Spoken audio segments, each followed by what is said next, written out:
Tom Hauser here with another midweek blessing. You know, yesterday in Central Ohio was a beautiful, beautiful day. It was 49 degrees, blue skies, sunshine everywhere, ice and snow melting. For the first time in weeks in Central Ohio, it felt like spring was coming, like there was hope that spring was coming. It made me think of Monday's G.P. Reed's passage from Psalm 33. Actually, it made me think of a verse right before the G.P. Reed's passage. The passage started in verse 18, but if you look at Psalm 33, verse 17, there's an interesting analogy drawn. He says, "A horse disappoints those who trust in it for victory. Despite its great strength, it cannot deliver.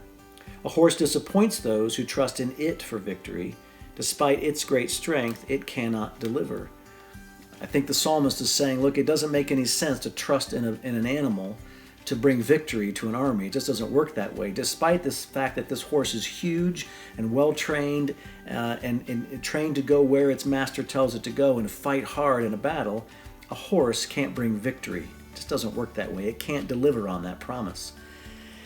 And if you're like me, oftentimes you find yourself putting your trust in, your hope in, waiting on people or things or circumstances or your job or a grade on a test or a promotion or your bank account or whatever. You put your trust and your hope in these things, but they can't deliver. Things, even people, even great people, can't deliver what only God can deliver. But Psalm 33 goes on, starting in verse 18.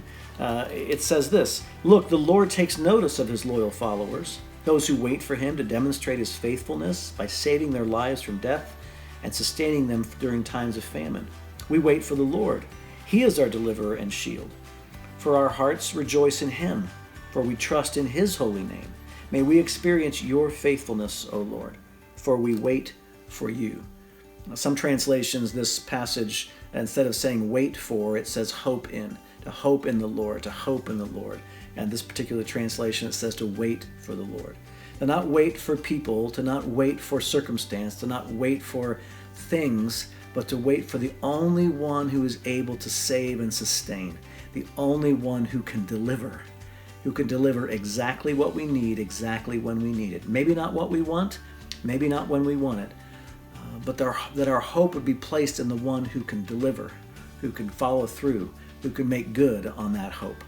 So my prayer for us all this week is as we find ourselves putting our hope in things or people who cannot deliver, that we would take notice of that the Lord would point that out to us, and that we would take a moment to redirect our hope where it can be placed safely and securely on the one who can deliver. So think about this week as you go about your normal everyday week. Consider what you're putting your hope in, what you're putting your best hope in, what you're waiting so desperately for, and just maybe make sure that instead of putting it in things or putting it in people or putting it in circumstances, you put it in the Lord. That's what I'm going to try to do this week. I pray you would too. Till next time, peace, friends.